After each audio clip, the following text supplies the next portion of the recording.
দিয়ে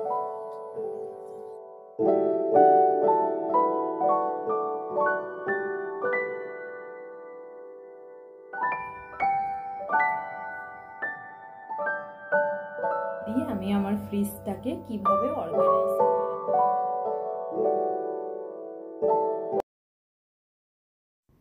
আজ তোমাদের সঙ্গে একটা ইম্পর্টেন্ট জিনিস শেয়ার করব। সেটা হলো আমি কিভাবে আমার ফ্রিজটাকে অর্গানাইজ করে রাখি যাতে রান্নাবান্না করতে একদমই আমার সময় না লাগে, আর তারপরেও ফ্রিজটা খুললেই যাতে কোনো মাছ পেঁয়াজ রসুনের গন্ধ না বের হয়। তা কিভাবে আমি গুছিয়ে রাখি সেগুলো তোমাদের সঙ্গে শেয়ার করব। হ্যালো এভরিওয়ান, কেমন আছো তোমরা সবাই? আশা করছি সবাই ভালো আছো। আমিও ভালো আছি। আমি শিউলি, আমার নতুন একটা ব্লগে তোমাদের ওয়েলকাম। কালকের পুরো দিনটাই মেঘলা মেঘলা ছিল, আর রাতে যেন ভীষণ পরিমাণে বৃষ্টি নেমেছে, আর সকালেই দেখো কি সুন্দর রোদ বের হয়ে গেছে। তার জন্য ওই সমস্ত কাঁথা বালিশ এইগুলো রোদে দিয়ে দিয়েছি। আর যেই বেডরুমটায় আমরা শুই না সেই বেডরুমের সমস্ত কিছুই বার করে এনে রোদে দিয়ে। এই যেই চাদরটা দেখতে পাচ্ছ এটা কিন্তু আমি নিজে হাতে বানিয়েছি। ওর নিচে যে ছোট ছোট কালারিং কাঁথাগুলো রয়েছে সেগুলো কিন্তু আমার সোনাই হওয়ার পরেই ওই কাঁথাগুলো ছিল। তা ভাবলাম যে ওইগুলো ফেলে দেব, তাই এগুলো এইভাবে রেখে দিই, একটা স্মৃতি থাকবে আর দেখতেও ভালো লাগবে। আর এখন দেখি এই জিনিসটা একটু ট্রেন্ডিংও চলছে, কারণ বাচ্চাদের ছোটোবেলায় যেই সমস্ত জামা কাপড়গুলো থাকে সেগুলো কিন্তু খুবই সফট হয়, গেঞ্জির কাপড়গুলো, আর খুবই কিউট হয় দেখতে। তো অনেকেরই মন চায় না সেগুলো ফেলতে। আমিও যেরকম ফেলিনি, ওইগুলো রেখে দিয়েছি সুন্দর সুন্দর জামা কাপড়গুলো। আর ওইখান থেকে প্রতিটা জামা থেকে কিছু কিছু টুকরো কেটে নিয়ে তারপর কোনো একটা বড় কম্বল টম্বল কিছু দেখছি বানিয়ে রেখে দিচ্ছে লোকে। এটা আমি ফোনে দেখেছি। আমিও ভেবেছি এবার বাড়ি গিয়ে বাবুর যে সমস্ত জামা কাপড়গুলো আমি রেখে দিয়েছি সেগুলো দিয়ে একটা ওরকম বানিয়ে রেখে দেবো, একটা স্মৃতি থাকবে বলো, এই আর কি।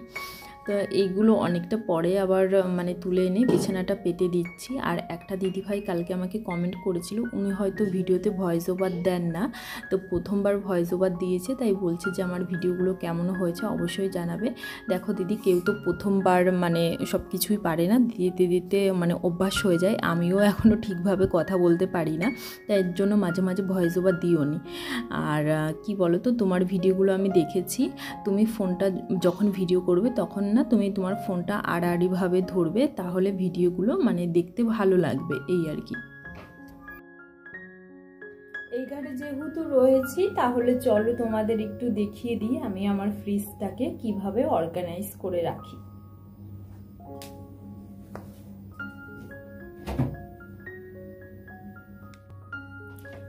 দেখো, ডিপের মধ্যে কিন্তু আমি মাছ টাছ রাখি না। ডিপের নিচে যে এই ট্রেটা রয়েছে এইখানে আমি মাছ রেখে দিই এখন।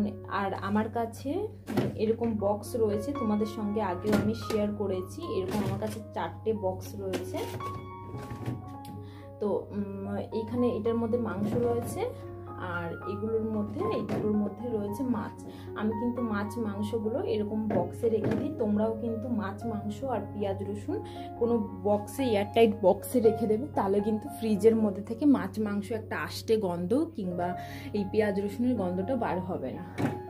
আর এরকম আমার কাছে ট্রে রয়েছে, এটার মধ্যে এইগুলোর মধ্যে আমি এরকম টমেটো রেখে দিয়েছি। আর তোমাদের দেখাই, এইখানে না বরফ জমে গেছে একটু, তার জন্য এই ট্রে দুটো এইখানেই রয়েছে, নালে আমি এর ভিতরেই সবকটা রেখে দিই। এগুলো একটু পরিষ্কার করতে হবে। আগে একদিন করেছি কিন্তু সেটা হয়নি, ফ্রিজটা অনেকটা সময় একটু বন্ধ করে রেখে দিতে হবে। চলো এবার তোমাদের দেখাচ্ছি এর নিচে কি কি আছে। এটার মধ্যে রয়েছে টক দই, বাড়ি বানানো। আর এই যে এরকম আরেকটা এয়ারটাইট কন্টেনার রয়েছে, ওগুলোর মধ্যে মাছ রয়েছে। আর এইখানে দেখো এই যে সবজি কেটে আমি কিন্তু এইভাবে রেখে দিয়েছি, সময় পেয়েছি তার জন্য এটাকে এইভাবে কেটে দিয়েছি। এটা হচ্ছে ওই ঝিঙের মতন আরেকটা সবজি হয়, ওটাকে কি বলে আমি জানি না, সেটাই। এটা না ফ্রিজে থাকলে একটু শুকিয়ে যায়, তারপর কাটার সময় ভীষণই অসুবিধা হয়। সেই কারণেই আমি যখনই আনা হয়েছে টাটকা অবস্থায় কেটে এটাকে এইভাবে রেখে দিয়েছি। এখন যখন রান্না করবো ব্যাস বের করে এটা রান্না করলেই হয়ে যাবে, কারণ এটা কাটতে অনেকটাই সময় লাগে, তাই আমি যখন হাতে সময় পাই তখন আমি এইটাকে মানে এইভাবেই রেখে দিই। আর যে সবজি আমি যখন আনা হয় সপ্তাহে সবজি, যখন ভাবি যে এই সবজি দিয়ে আমি কি করব না করব, তখন আমি সেইভাবে করেই কেটে রেখে দিই। আর এটার মধ্যে রয়েছে দুধের সর, যেটা দিয়ে আমি ঘি কিংবা বাটার বানাবো। এটার মধ্যে একটু কর্ন ছিল, দেখো এইখানে আরেকটা আমার কাছে এরকম গোল ট্রে রয়েছে, এটার মধ্যে দেখো কি কি রয়েছে। এইখানে আমি রসুন এরকম ভাবে ছাড়িয়ে রেখে দিয়েছি, এইখানে একদম ছোট্ট করে পেঁয়াজ কুচি করে রেখে দিয়েছি, আর এইখানে হচ্ছে এইভাবে পেঁয়াজ কুচি রয়েছে, আর এইটার মধ্যে রয়েছে টমেটো কুচি। যদি আমি মশলাপাতির কোনো জিনিস রান্না করি তাহলে কিন্তু আমার একদমই অসুবিধা হবে না রান্না করতে, ঝটপট করেই কিন্তু আমার রান্নাটা হয়ে যাবে। এই আর কি, এখান থেকে নেব সমস্ত কিছু, পেঁয়াজ আর টমেটোটা ভাজা করতে করতেই কিন্তু আমার মশলাটা হয়ে যাবে। এয়ারটাইট আমার কাছে কাচের জার ছিল না, তাই আমি রসুনটা পেস্ট করে রাখতে পারিনি, নাহলে আমি রসুনটা পেস্ট করেই রাখতাম। আর এই যে এই সাইডে দেখো, এইটাই আমি আদা পেস্ট করে রেখে দিয়েছি। আর সমস্ত কিছু তো আমার এইভাবেই থাকে। আর এটার মধ্যে রয়েছে সবজি রয়েছে, মানে নিচে যেটা সবজি রাখার থাকে যেটা, এটার মধ্যে এখানে লঙ্কাগুলো এইভাবে ছাড়িয়ে এখানে রেখে দিয়েছি। আর ফুলকপি রয়েছে, একটা কাঁচা কুমড়ো রয়েছে, ব্যাস এই আর কি। এই যে দরজার এই সাইডে যেরকম র্যাক গুলো রয়েছে, এই উপর সাইডটাই হয়তো দেখা যাচ্ছে না, এখানে ডিম রাখার যেটা থাকে সেখানে ডিম রয়েছে, এখানে জ্যাম, একটা কোকো পাউডার রয়েছে, প্লাস আদাটা পেস্ট করে রেখে দিয়েছি, সসের বোতল। আর এই যে ছিলাম দুটো, এটা দুটো মানে আমার স্কিনের জন্য আমি বানিয়েছিলাম, এই দুটো কিন্তু এই ফ্রিজের মধ্যেই থাকে। এখানে আছে কাসুরি মেথি, আর এইগুলো দেখো কেকের মানে ফ্লেভার, কেক বানানোর সময় তুমি কোন ফ্লেভার ভাল লাগে সেটা দেওয়ার জন্য একটু ক্রিম রয়েছে। আর এইখানে মার হাতে বানানো 3টেই আচার রয়েছে, নিচে তেঁতুলের আচার, আমের আচার, আর হচ্ছে আম তেল।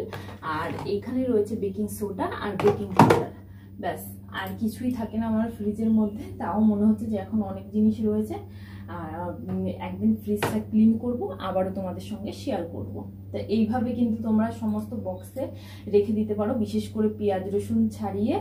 আর হচ্ছে মাছগুলো এয়ারটাইট বক্সের মধ্যে রেখে দিলে কিন্তু তাহলে কিন্তু একদম ফ্রিজটা ক্লিন থাকবে, কোনো গন্ধও থাকবে না।